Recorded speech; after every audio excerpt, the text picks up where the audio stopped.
What's the secret to be successfully connected? Well, the secret to be successfully connected is not to worry about the connections, but to worry about the relationship.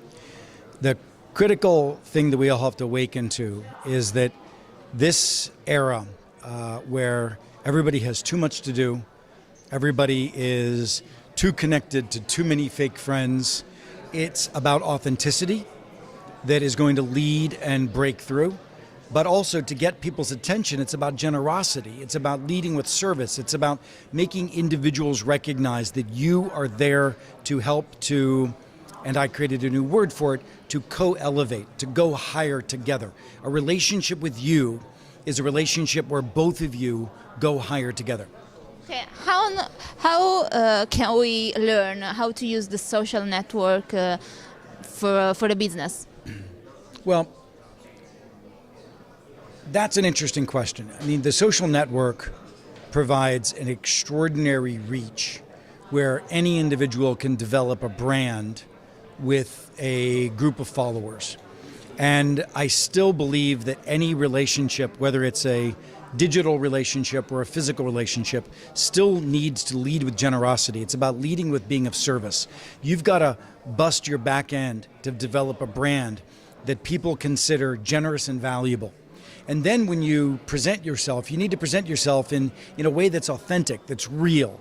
Standing up on a pedestal and preaching as an expert doesn't connect you with an individual. Humanity, humility, vulnerability, these are the things that bond. So for business sake, you can develop a brand online, but then like any product, which you are, you have a sales funnel. You go from broadcast to segmenting audiences. Depends upon the product that you're selling and what you're trying to get another individual to interact with you around. But you basically treat it like you would treat any other sales funnel. So you suggest to come back to humanism? To humanism. Everything does. It's the only thing that breaks through. It's the only thing that's true. In a day where digital is the way people are leading, that is a commodity. It's the connection of reality and authenticity and generosity that breaks through. I think, yes, humanism. Okay. So can you tell me three characteristics of a leader? First thing a leader has to recognize is that they are not the center of the team. Leaders are the servant of the team. Leaders serve to help a team become servants of each other. So in the olden days, a leader would be the authority, would be the control. Today, a leader needs to serve a group of individuals, helping each other be successful. That gets more out of a group of individuals. So I would say the first thing is recognizing a leader is of service.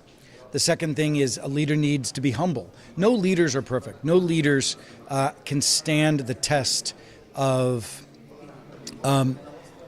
being beyond reproach. Your humility allows you to be human. Just letting people know that you're doing the best that you can. So generosity and humility.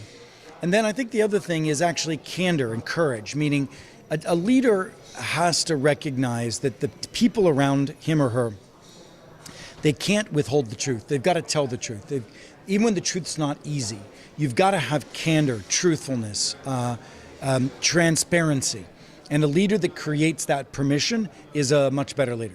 So I'd say if there were three, it would be service, humility, and transparency.